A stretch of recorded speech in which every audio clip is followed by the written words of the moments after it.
Did you catch this? Spoilers ahead.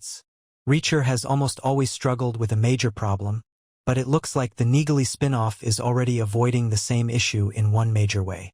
Unlike Amazon Prime Video's Reacher series, the upcoming Neagley spin-off show will adopt a completely original storyline and not be based on any stories written by Lee Child. Owing to this, it can be a little hard to predict how the spin-off will unfold and whether it will be able to match the high standards set by the parent series. However, based on how Maria Stens Francis Neagley has been portrayed alongside Alan Ritchson's Jack Reacher in the Amazon Prime Video detective series so far, one can foresee how the spin-off will likely unfold. Given how Alan Ritchson's return as Jack Reacher has been confirmed in the upcoming show, the spin-off will likely share many similarities with the main series. At the same time, it will also seemingly overcome one major pitfall from the parent show, considering how one Reacher Season 3 scene gave Neagley her own unique identity. Reacher Season 3 proves Neagley is far less overpowered than Reacher. Unlike Reacher, Neagley has rarely relied on brawn during her fights. Since Reacher Season 1, Alan Ritchson's Jack Reacher has muscled his way out of several dire situations. His entire shtick in the series revolves around him using his size to his advantage to overpower bad guys. There are moments when Jack Reacher, too, gets tactical and puts his military experience on full display. However, more often than not, the Ritchson character uses his nearly superhuman strength to get his enemies out of his way. When it comes to Neagley, however, the show has seemingly taken a significantly different approach so far. There were sequences in Reacher Season 2 where Neagley, too, had to get involved in one-on-one fistfights with the villains.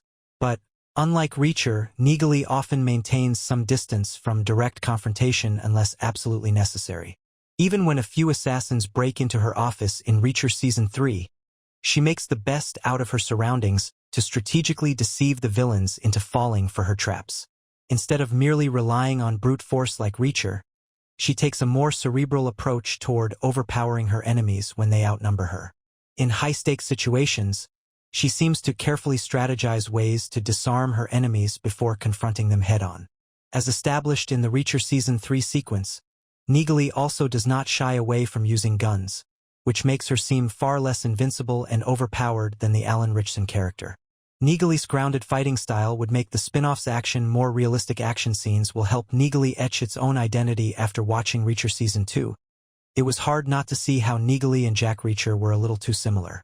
Both characters carry themselves with a stoic demeanor and exhibit a kind of calm intensity that reflects their years of combat experience in the military.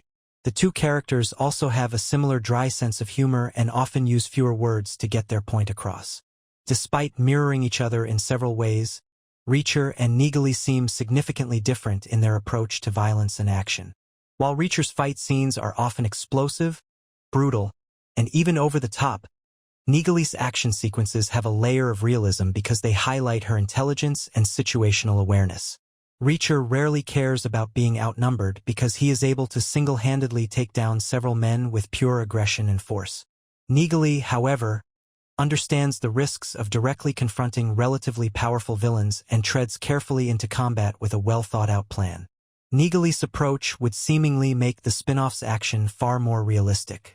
While there is nothing inherently wrong with Reacher's nearly superhuman feats of strength and his over-the-top fights with characters like Polly, the spin-off cannot rely on the same action formula.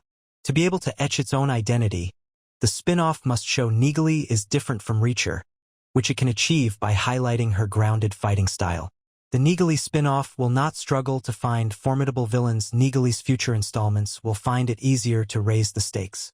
After Season 1, Reacher struggled to raise the stakes for the titular character because of how invincible and overpowered he has always seemed against most villains. Reacher Season 3 managed to up the ante by introducing a giant villain like Polly, but future installments of the series will again find it hard to find formidable antagonists for the Alan Ritchson character. Thanks for watching.